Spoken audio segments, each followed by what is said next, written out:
Hi friends, welcome to my channel. Present మనం ఈ వీడియోలో శ్రీరామదాసుని బంధించినటువంటి రియల్ జైలుని అయితే మీకు చూపించబోతున్నా. అక్కడ ఓన్లీ జైలే కాదు, ఆ శ్రీరామదాసునికి సంబంధించిన కొన్ని ఆనవాళ్ళు కూడా ఇప్పటికీ మనం ఆ జైల్లోనే చూడవచ్చు. ఫ్రెండ్స్, ఒక చిన్న రిక్వెస్ట్, మా వీడియోస్ని ఎవరైనా కొత్తగా చూస్తుంటే మా ఛానల్ను లైక్ చేసి సబ్స్క్రైబ్ చేయండి.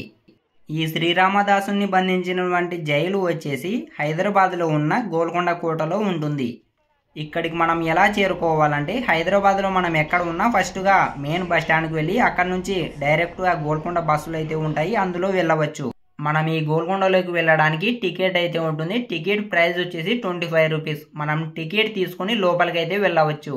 చూస్తున్నారు కదా గోల్కొండ కోట ఏ విధంగా ఉందో. మనం ఇలానే పైకి వెళ్తే శ్రీరామదాసుని బంధించినటువంటి జైలుని అయితే చూడవచ్చు. ఈ శ్రీరామదాసుని రియల్ నేమ్ వచ్చేసి కంచర్ల గోపన్న. ఇతని ఊరు ఖమ్మం జిల్లాలో ఉన్న నేలకొండపల్లి.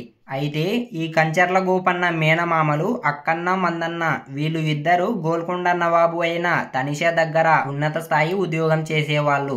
అలా వీళ్ళ యొక్క రికమెండేషన్తోనే శ్రీరామదాసునికి తహసీల్దారుడుగా జాబు వచ్చింది. ఇతను తహసీల్దారుడుగా ఉద్యోగం చేసేటప్పుడు ఒక భక్తురాలు శిథిలం అవుతున్న ఒక రాముని గుడిని చూపించి ఆ గుడిని మళ్ళీ పునర్ప్రారంభించమని అతన్ని అడుగుతుంది. ఎందుకంటే అతను ఆల్రెడీ ఆ ప్రాంతానికి తహసీల్దారుడు కాబట్టి తను ఏదో విధంగా రాజు దగ్గర నుండి డబ్బులు తీసుకొచ్చి ఈ రాముని గుడిని మళ్ళీ నిర్మిస్తాడు అనే ఉద్దేశంతోనే అతన్ని అడుగుతుంది. ఆల్రెడీ ఈ రామదాసు అంతకుముందే హరిభక్తుడు కాబట్టి అతను గుడి మళ్ళీ పునర్ప్రారంభిస్తా అని ఒప్పుకుంటాడు. అలా ఒప్పుకున్న తర్వాత ఆ గుడిని కట్టడానికి కావలసిన డబ్బుల్ని ఆ ప్రాంతంలో ఉన్న ప్రజల దగ్గర నుండి సేకరిస్తాడు. అలా సేకరించిన తర్వాత ఆ గుడిని నిర్మించడానికి తన దగ్గర ఉన్న డబ్బులు సరిపోకపోవడంతో రాజుకు కట్టవలసిన శిస్తు డబ్బులు ఉంటాయి. ఆ డబ్బుని కూడా ఈ గుడి నిర్మించడానికి ఉపయోగిస్తాడు. అలా ఈ విషయం రాజుకు తెలియగా ఆ రాజుకు రామదాసునిపై కోపం వచ్చి తనకు 12 సంవత్సరాలు జైలు శిక్ష వేస్తాడు. అలా శిక్ష విధించిన తర్వాత ఈ జైల్లోనే శ్రీరామదాసుని తీసుకువచ్చి ఉంచుతారు. చూస్తున్నారు కదా జైలు అనేది ఏ విధంగా ఉందో. మనం ఇప్పుడు లోపలికి వెళ్ళి చూద్దాం ఏ విధంగా ఉంటుందో.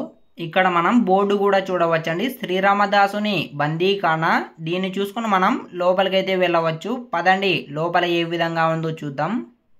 చూస్తున్నారు కదా లోపల అనేది మొత్తము చీకటిగా ఉంది. ఇందులో ఉన్న వాళ్ళకి ఓన్లీ వెలుతురు వచ్చే విధంగా పైన మాత్రమే చిన్న గ్యాప్ అయితే ఉంది. అందులోనే ఇక్కడ ఉన్న ఖైదీలకు అన్నం వేసేవాళ్ళు, అంటే శ్రీరామదాసుని కూడా అక్కడ నుంచే అన్నం వేసేవాళ్ళు.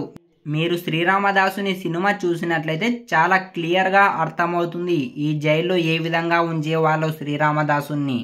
ఇక్కడ మనం కొద్దిగా పైన చూసుకున్నట్లయితే ఆంజనేయ స్వామి విగ్రహములు అయితే చూడవచ్చు. అలానే శ్రీరాముల వారి విగ్రహాలు కూడా ఉన్నాయి. ఇవి శ్రీరామదాసుడు ఈ జైల్లో ఉన్నప్పుడు తానే సొంతంగా చెక్కినవి. చూస్తున్నారు కదా ఏ విధంగా ఉన్నాయో. శ్రీరామదాసుడు ఈ జైల్లో ఉన్నప్పుడు తానే సొంతంగా చెక్కి ప్రతిరోజు ఇక్కడ పూజలు చేసుకుంటూ ఉండేవాడంట. చూస్తున్నారు కదా ఈ కలర్ అనేది రీసెంట్గా వేశారు. అంతకుముందు ఏ కలర్ అయితే ఉండేది కాదు. అక్కడ జై శ్రీరామ్ అని కూడా ఉంది. చూస్తున్నారు కదా ఏ విధంగా ఉన్నాయో. శ్రీరామదాసుడు సొంతంగా తానే చెక్కిన విగ్రహాలండి ఇవి. ఇక్కడ చూస్తున్న విగ్రహాలన్నీ ఆంజనేయ స్వామి విగ్రహాలు, అలానే రామ లక్ష్మణుల విగ్రహాలు కూడా ఉన్నాయి. వీటన్నిటిని ఆర్కియాలజీ డిపార్ట్మెంట్ వాళ్ళు చాలా నీట్గా మెయింటైన్ చేస్తున్నారు. వాళ్ళకైతే థ్యాంక్స్ చెప్పవచ్చు.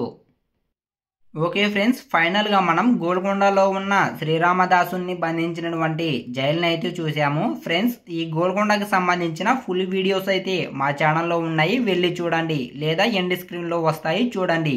ఫ్రెండ్స్, ఇంతవరకు ఈ వీడియోకి లైక్ చేయకపోతే లైక్ చేయండి. ఇలాంటి మరిన్ని వీడియోస్ కోసం మా ఛానల్ని అయితే సబ్స్క్రైబ్ చేయండి. నెక్స్ట్ వీడియోలో మళ్ళీ కలుసుకుందాం. Thanks for watching.